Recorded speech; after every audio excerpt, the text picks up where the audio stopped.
Nora Duncan, State Director for AARP Connecticut. Welcome to another episode of Coffee and Tea with AARP CT, an interview series on the issues important to people 50 plus in Connecticut and their families.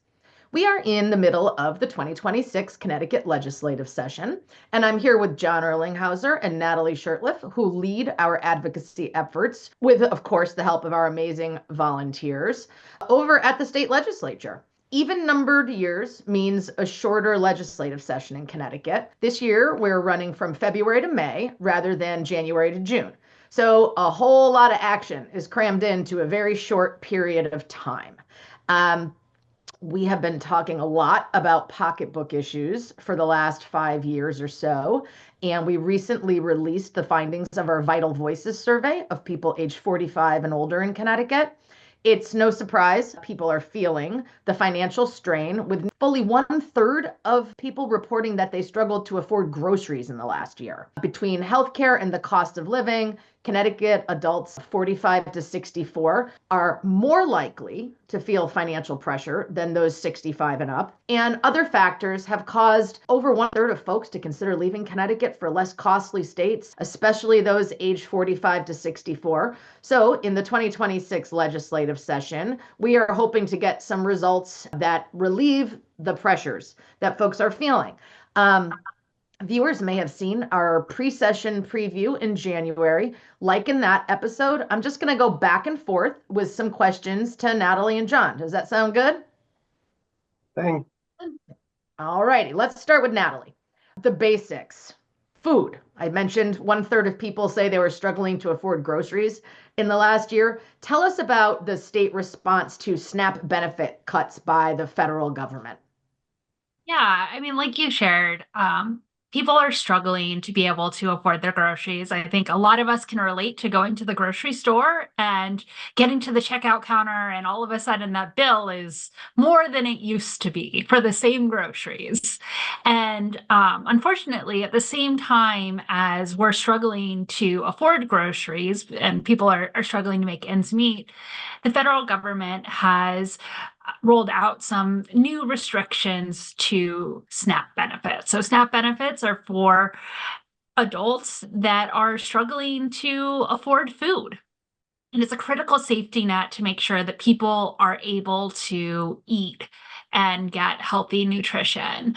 It also provides support to small grocery stores and retailers, to agriculture, really, supports the economy. But there have been new cuts to the program, specifically work requirements, requiring people to prove that they're working in order to be able to qualify for the assistance. The problem is that oftentimes people can get caught up in the paperwork and not, maybe they're working multiple jobs, but sometimes when these work requirements are rolled out, the administrative burden becomes a barrier to preventing people from being able to qualify for the benefits that they really do qualify for. We also know that for older adults, sometimes there are barriers when you lose your job and you're trying to get back into the workforce, and there's age discrimination that's preventing you from getting another job. And so we've been supporting efforts at the state level to create a state safety net for people that lose their federal coverage, to make sure that there's support and resources for people to help them through the administrative process so that they don't lose benefits that they really do qualify for, and to provide some extra supports for folks that really are vulnerable and need the support.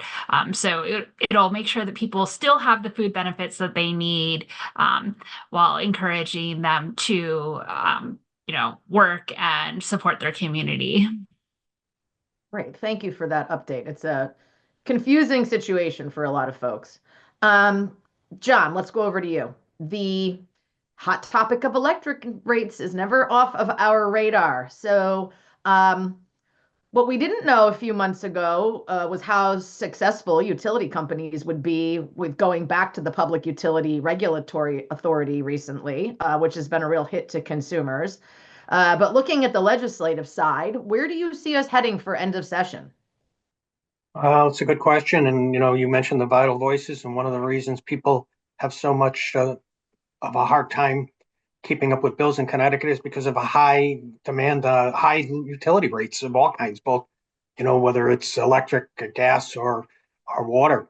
And so there are a lot of pieces of legislation that we're working on. Some we're trying to defeat that we think our work will help, not necessarily get relief to consumers, but at least to stem the tide that the utility companies are taking on us now. And so there are several pieces of legislation. One that I'll start with that we're trying to defeat is one that would allow towns to change everybody's electric supplier from either UI if you live in the UI territory or Eversource if you live in the Eversource territory, and then sign you up in group with a third party electric supplier, and then they would do this without your prior consent, and then you would have to opt out of it. So they'd be changing your electric supplier before you even know. So that's a problem right away. I mean, they shouldn't be able to do that. And then secondly, actually, the many proponents are trying to get green options, which anybody can do right now. You want a green option, you can pay a little more, you can sign up and get a green option. I think they're well intentioned, but what everybody really says though is this is going to lower electric rates. The problem with it is that the more you dilute the pool of people that are getting the standard service for electricity, the more you put a risk on that cost, meaning everybody's rates will go up. Even if you get a little discount from the supplier, you're overall paying more, and everybody left on standard service is going to pay more. So it's not everything they promise. And, proponents have a hard time every time we get into a debate about this, defending whether or not this is going to save people money or actually raise rates. I believe it's going to raise rates. And so, we're fighting that.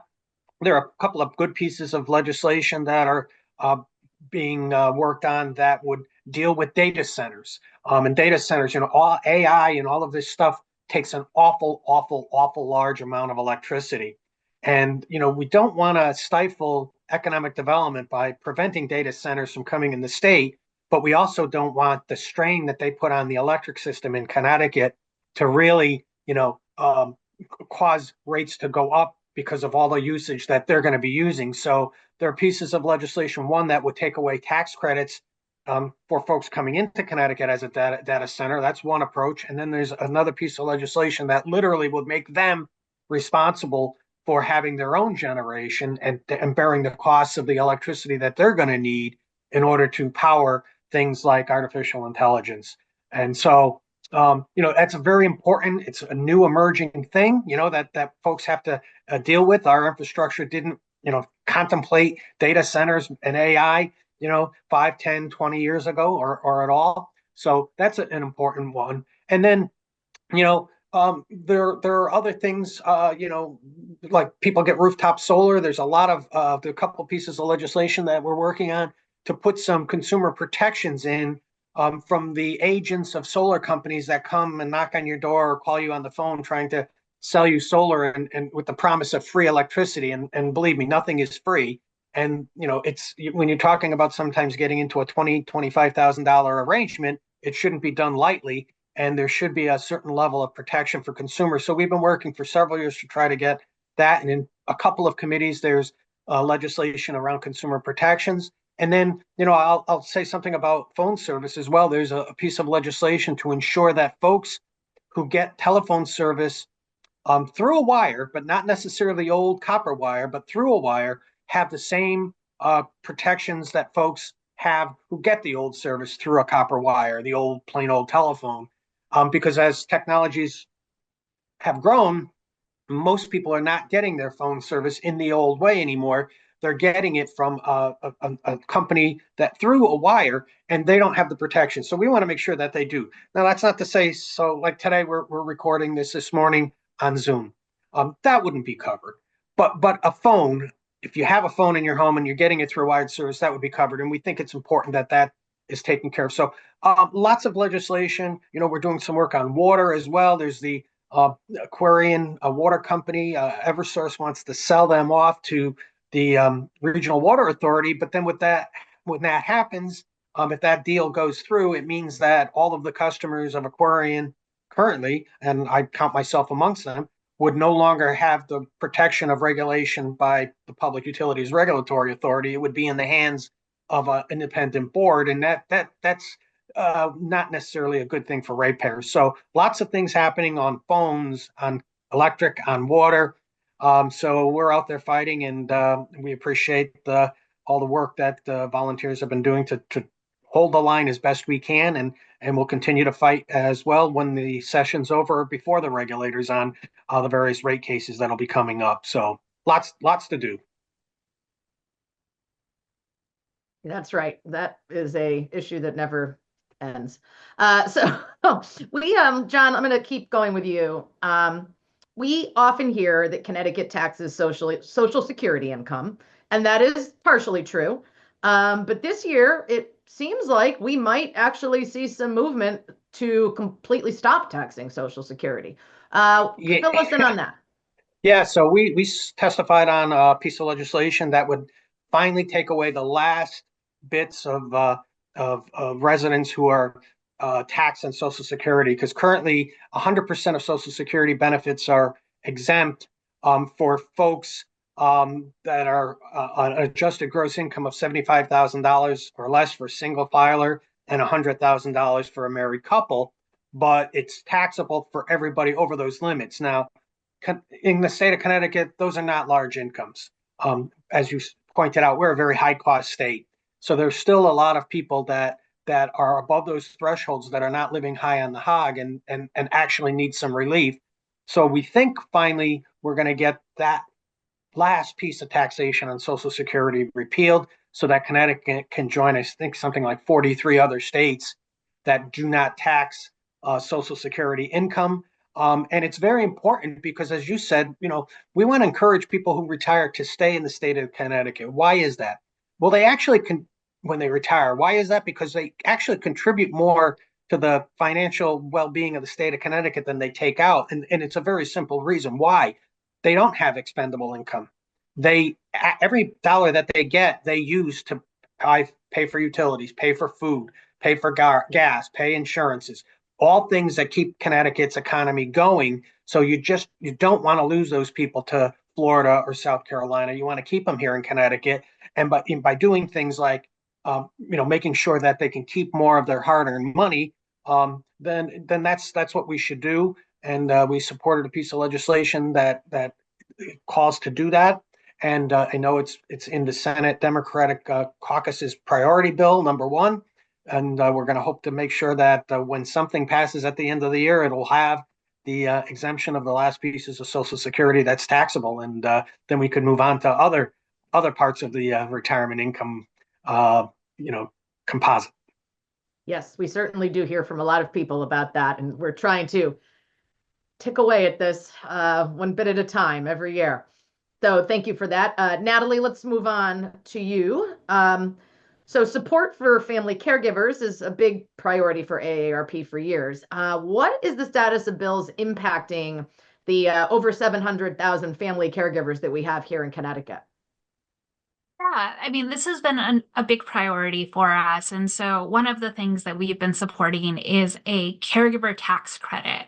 So we know that family caregivers are providing incredible support to their loved ones to keep them at home, out of nursing homes. And it can be an incredible challenge for many people, including a financial challenge.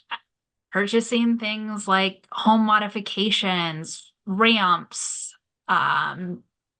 paying for adult day services, home health aides, all of these things add up. And we know that on average, family caregivers spend about $7,000 each year caregiving.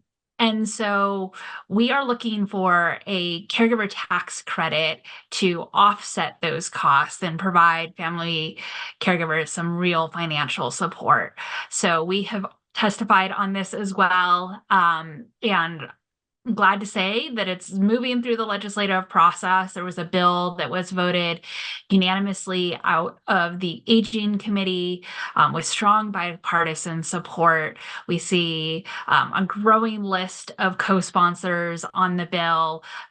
It's just really just a testament of how many people support the issue.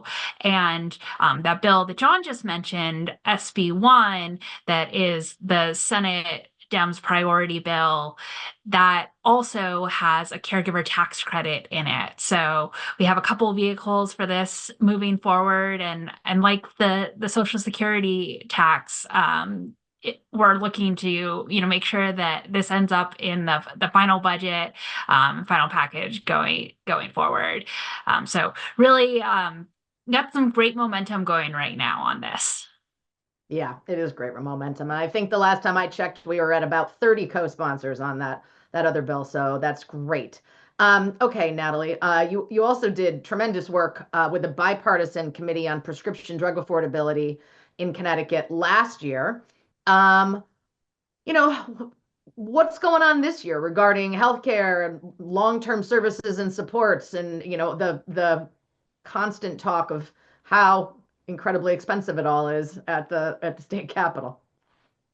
Yeah, right now there's a lot of different things moving forward. So there are some bills moving forward that are some pretty minor updates to last year's bipartisan bill on prescription drug affordability, but still making meaningful progress forward.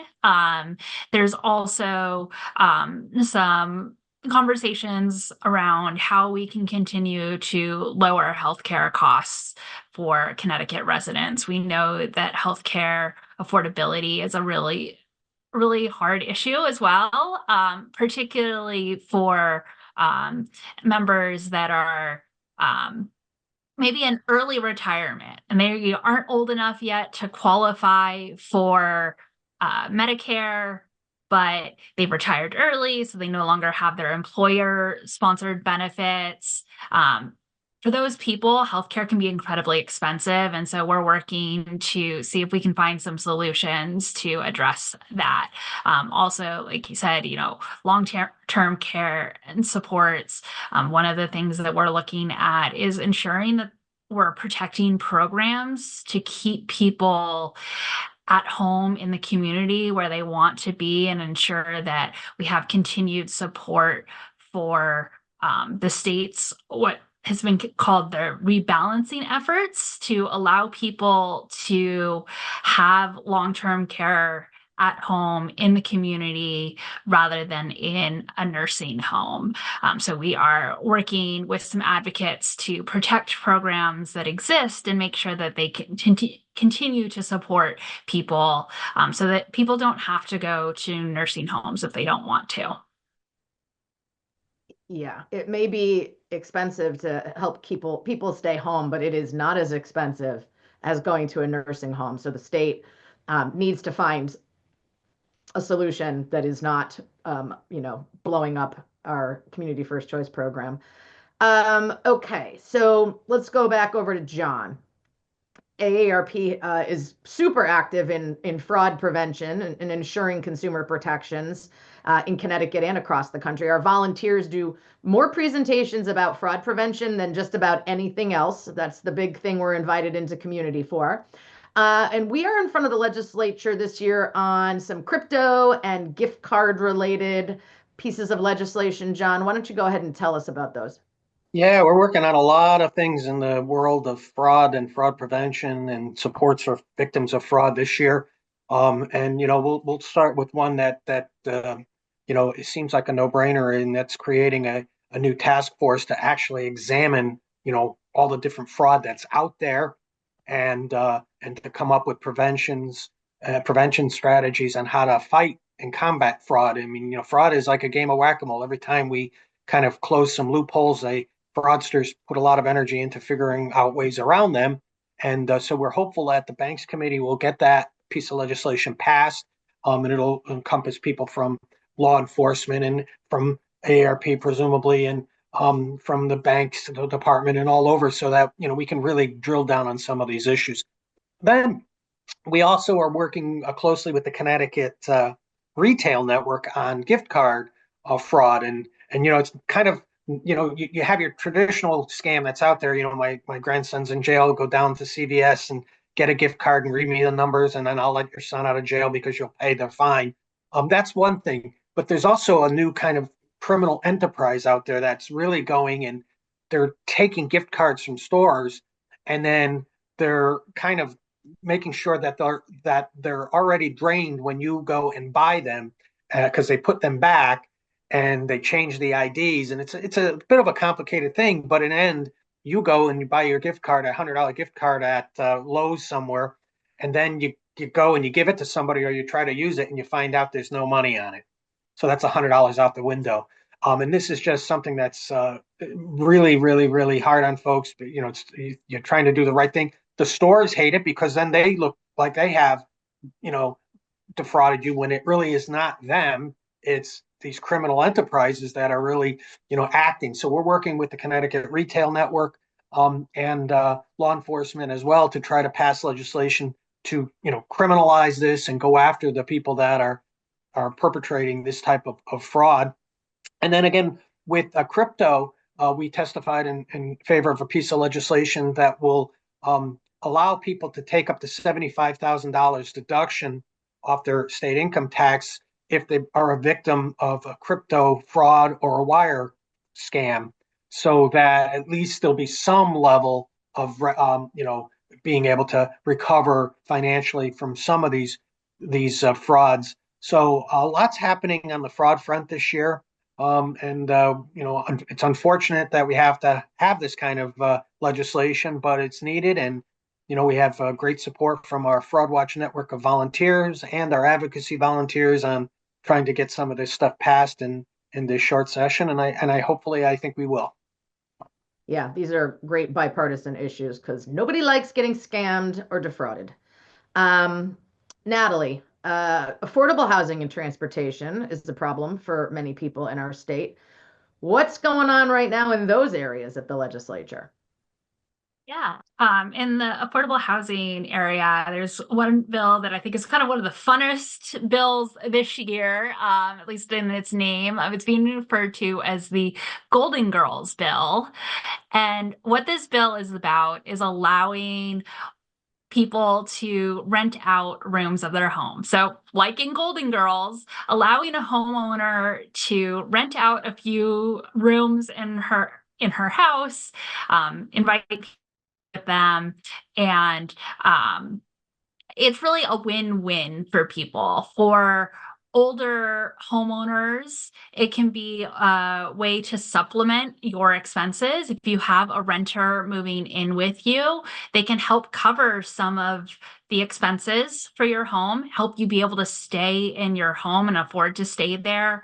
We hear about, how people want to stay in their homes, but they can't afford to. So it's a solution to help people stay in their homes. It's also a solution to help create some more affordable housing options for people. So maybe you don't have your own home.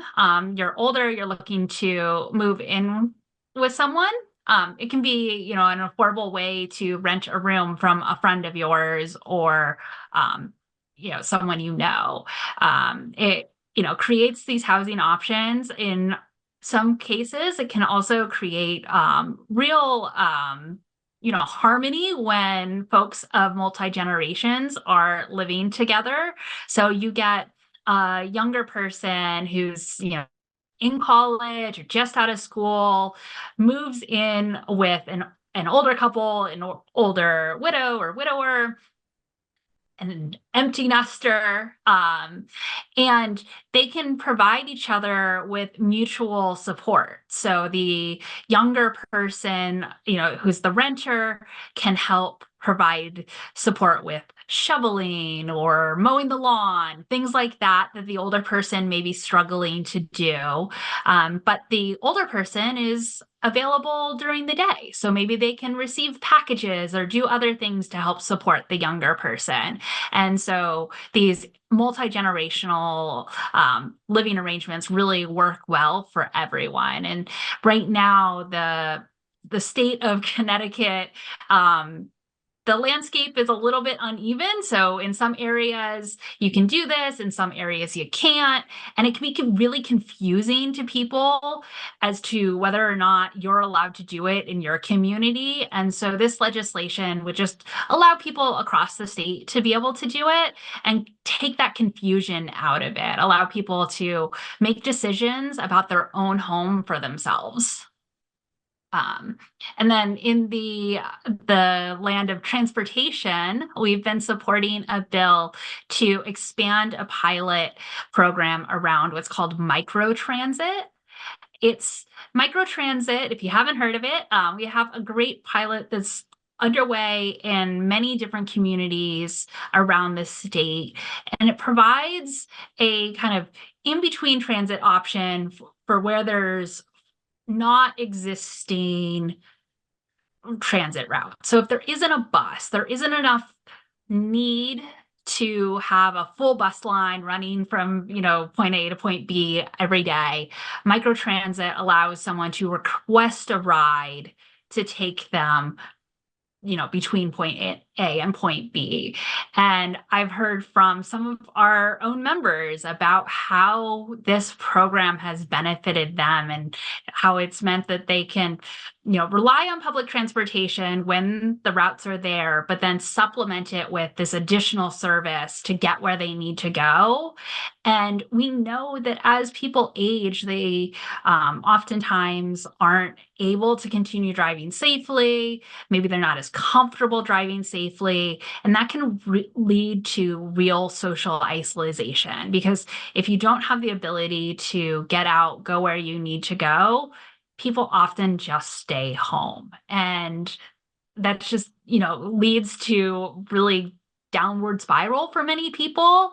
And so using microtransit as an ability to get out of the house, not only go to the necessary appointments, the doctor's appointments, go to the grocery store, do those needed things, but also do the social things. Go to book club, go to see your friends, go to the senior center, those types of things that maybe don't qualify for like medical transit, but are very essential to a person's well-being. And so microtransit really fits a need, and we're hoping to see funding for it to continue the pilot, and in the long term to extend it throughout the state. Awesome, thank you. John, I'm going to wrap it up with you. Voter education and engagement is a big part of our mission as an organization. In 2024, Connecticut voters said that the legislature should amend the state constitution to allow for no excuse absentee balloting. And now it's time for action. Where does this stand with our General Assembly now? Yeah, so good point. We passed the constitutional change back in 2024 by like 58%, which is a large number.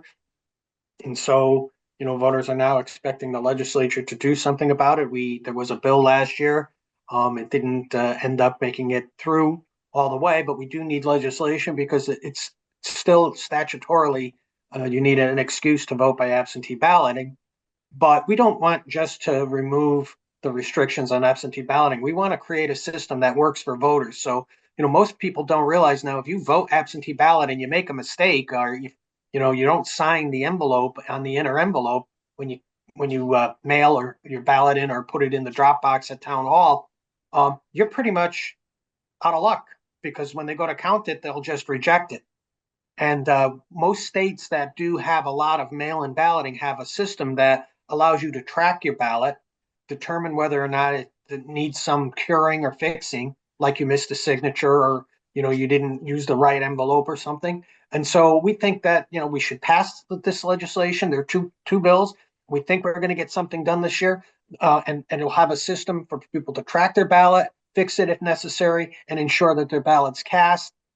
It's the Senate bill, the House Majority Caucus made it their priority bill, 5001.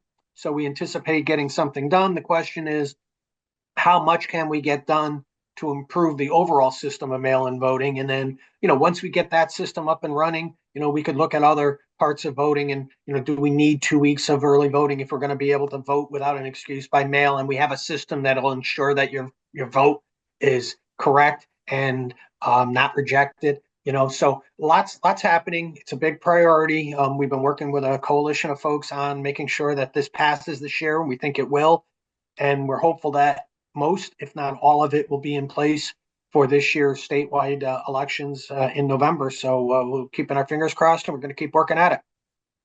All right, fingers crossed. The voters asked for it, so now the voters should get it, right? Okay, that's about all the time we have. Thank you so much, John and Natalie. And to all the AARP Connecticut staff, our e-advocates who take the time to email their elected officials on important issues, and especially to our army of red shirt volunteers for all the work they do to make all the legislative sessions, not to mention everything else we do, a success. And remember that you can easily join us as one of those e-advocates and help us advance policies important to the 50 plus in Connecticut. Just go ahead and scan that QR code to sign up. And Natalie, John, thank you, and good luck with the rest of the legislative session.